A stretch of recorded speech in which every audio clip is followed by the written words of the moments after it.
Please follow Hot Fries on Twitter. They helped me design this bomb-ass merch. It took a while, but I hope you enjoy. But also, we got a sponsor. This video is sponsored by Boxu. Be sure to click my special link down below and stick around to learn more about this pretty cool service. I think we all know what time it is. A little over a year ago, I made a video talking about why you shouldn't let terrible fandoms ruin entertainment for you. Specifically animated media here, seeing as that is somewhat my specialty. And I mostly stand by what I said in that video still today. The message was pretty straightforward, encouraging you to look past what people deem as toxic fandoms. But one glaring thing has dawned over me ever since the making of that video, and ever since being part of fandoms myself. And it's one thing that I have recently opened up my eyes to in full. People always tend to say specific fandoms are toxic, or at least more toxic than others. Be it Homestuck, to Persona, to Steven Universe, and now as of recent, Has Been Hotel, or any big thing with a global reach to almost any household. People say these specific media have a toxic fandom, more toxic than others. But quite honestly, I don't think these fandoms are toxic. I don't think they're toxic at all. And of course, as per usual, I have quite the problem with that. ごめんね。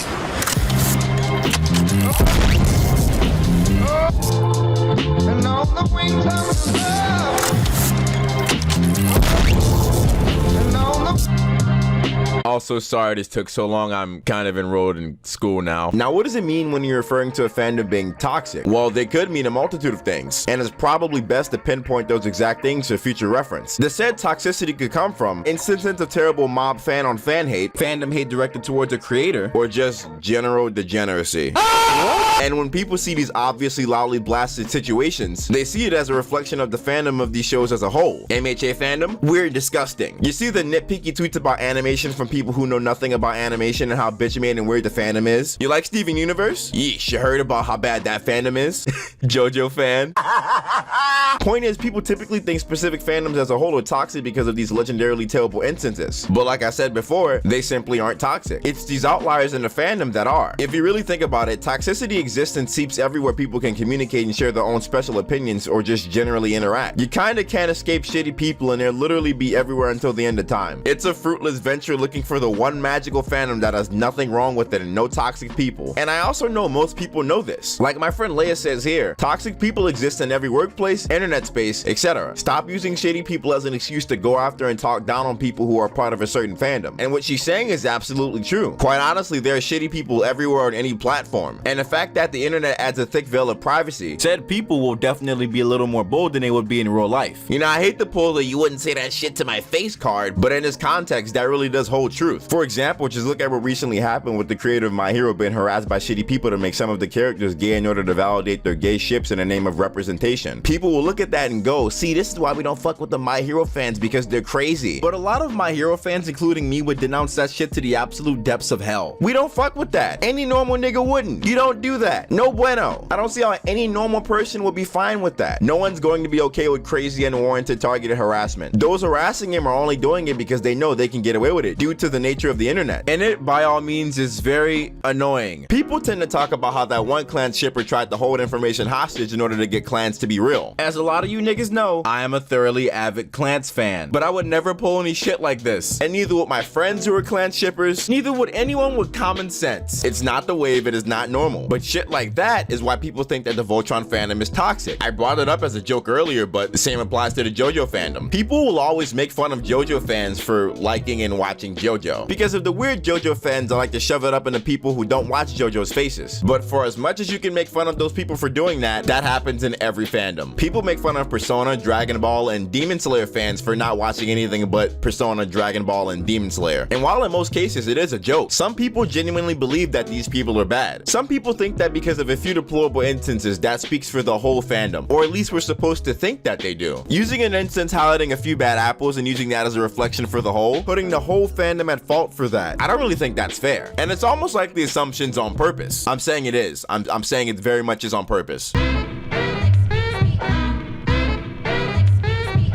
Some people honestly just have a vendetta for one or a few specific fandoms they don't like and want to shoot holes in it or find a way to discredit or demonize the people who enjoy it. This can stem from people just not liking the show in general too. For instance, Has Been Hotel. I'm gonna preface this right now. I'm not that much of a Has Been Hotel fan. I thought the pilot was really cool and I enjoyed it, but I'm just not in the fandom or really a part of it. For lack of better words, I'm positively apathetic towards it. But seeing hate for it, the creator, and the fandom on my timeline was just about enough for me to mute it forever. It is muted with good reason. When I tell you, the lens people will go to pull off Gabby Douglas style mental gymnastics in order to demonize a group of people, and even one person is just asinine. Like, do you ever get tired? People do this and then try to dunk on a fandom. Like, is this the Twilight Zone? You can't say the show is crazy and people around it are if you're the one getting frantic about the people watching it. I've seen countless upon countless mega threads of people trying to demonize Vibsy Pop and everybody involved about how X is homophobic or X is a stereotype. Like, it is fine to let people enjoy what they want, but also give critique where it's needed and not some unnecessary mean and not fun jab at someone's work. It's almost like they're not a multi-million-dollar animation studio. Somebody tell them, please. This was admittedly a bit of a tangent, but my point is that these people shit on the fandom and then do shit like this. Or at least people call the fandom crazy and then also see people attacking the fandom. It's completely ass backwards. Like, bro, I get it. You hate Steven Universe. I get it. They insist that the Tumblr kids are the triggered snowflakes. I see people always doing this. And again, that's an example of them taking a few finite examples and having them reflect the whole fandom. Contrary to popular belief, most of the people watching these shows are vibing, but other people would most definitely have you believe otherwise. Unfortunately, the negative view of fandoms and fandom culture has done exactly what I talked about not wanting people to do a year ago. Because of people notoriously labeling specific fandoms as the absolute scum of man, some people steer the absolute fuck clear franchises as a whole. I'm at fault for doing this very thing when it comes to shows like Steven Universe. Now I'm trying my best to break the chain on making those head-ass assumptions in the present when it comes to popular franchises like Persona. I'm a newly turned fan of the SMT franchise. It's currently been a casual interest I've been indulging myself in, but I know that the fandom has a notorious reputation for head-assery. I also know some people don't fuck with the franchise because of those head-ass fans. I'm actually friends with a few people who are very passionate about Persona, and one of my good friends is very critical of those head-asses in the fan base for, well, the head-assery, which seemingly just results in more head-assery. Yeah, dislike bomb them, guys. That'll work, and totally not make you guys look immature and give your fan base a bad name in the eyes of niggas observing your shit. Context being that he made a critical video of Persona 3 and some Persona fans on Twitter didn't exactly take too kindly to that. Like it or not, what he said was his opinion, and dislike bombing it proves his point more than it disproves it. Funny how also if you watch to the end of the video, he literally states that you can have a difference of opinion in him as long as you know what you're talking about, which is a pretty fair assessment. If someone critiques a fandom or a thing that you like, the worst response would probably be to send more mob hate towards them. It's counterintuitive and isn't a "so guys we did it" moment in any way. The whole tweet and thread is deleted, but all of the quote tweets were condemning this shit. No normal person's fine with this, but all the fans have to suffer. I know we're talking about has-been, I was critiquing the people who come for the fandom from the outside, but there are also niggas who try to chew y'all out from the inside too. I've seen Voltron bozo niggas saying dumb shit. Don't get me wrong, I will not cap, but it is our job to distance ourselves from those dumbasses. Whether it's shipping, port baking, or like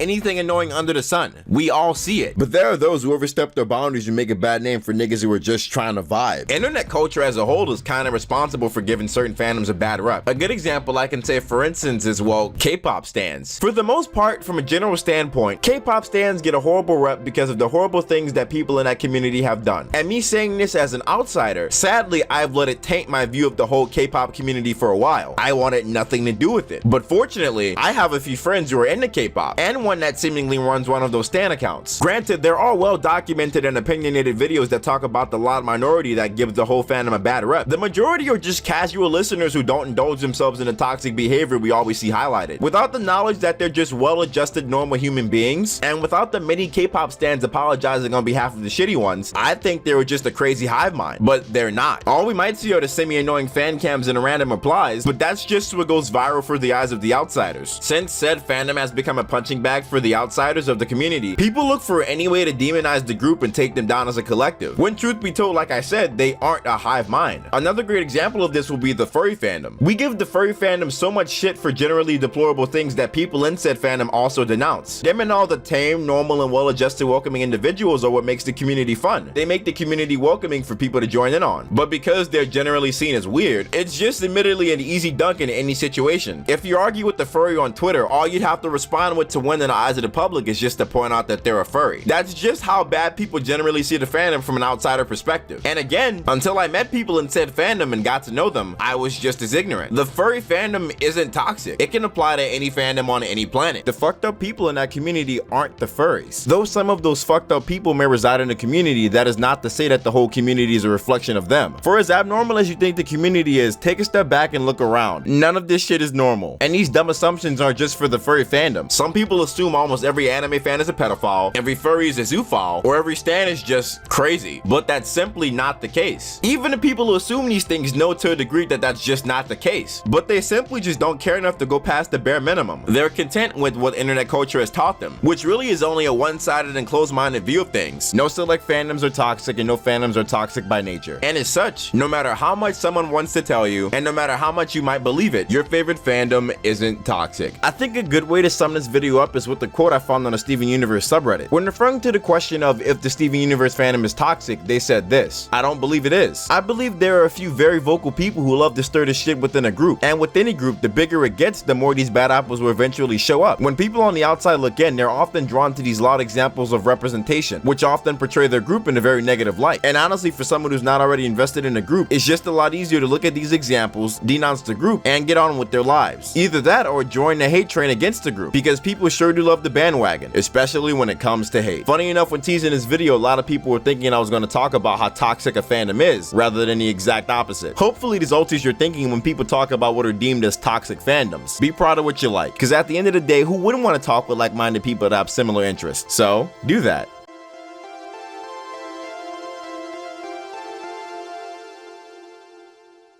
Or not, do what you want. I want to go back to conventions and be fandom trash again. How I miss it so.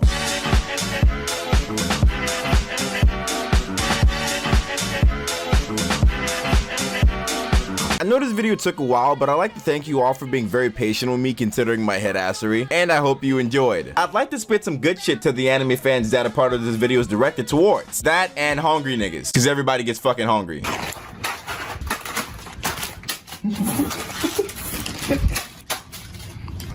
You hungry? See, your boy's actually sponsored today. Sponsored by Boxu. Big thanks to the beautiful people over there at Boxu for hooking your homie up. And a little thanks on your behalf for hooking you up. So you might be asking, what is Boxu? Ever heard of those companies that send you a box of fun stuff to your house monthly? Well, Boxu is one of them. And it's a monthly snack service that gets original premium Japanese snacks and tea pairings straight to the crib. The cool thing about this particular box service is that they partner up with 100+ traditional family makers in order to make that good shit. And if you were to get one of these every month, that'd be a new theme every month. And that means a new delicious weed-filled Japanese journey every month. It also conveniently enough comes with free shipping and tracking to over 40 countries. So unless you live underground with the moment, I think you're good. Personally, I think that's pretty sweet. And hopefully you'll think that 10% off of your own original order is pretty good as well. Just use the code Joey'sBox10 for, well, 10% off your order. That'll save you up to $44 from just using my special link for you beautiful beanbags. On screen, you can see the assortment of things they've sent to me this month. Oh look, there's a neat magazine thingy with all the food and the culture around it. Look, it shows all the food and stuff. I think that's pretty cool. My favorite snack thingy this month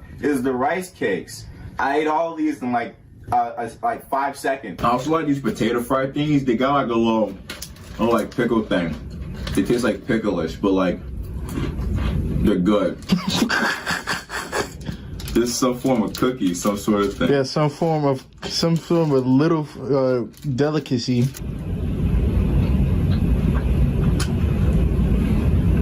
I don't hate this. I gotta say I like these more though.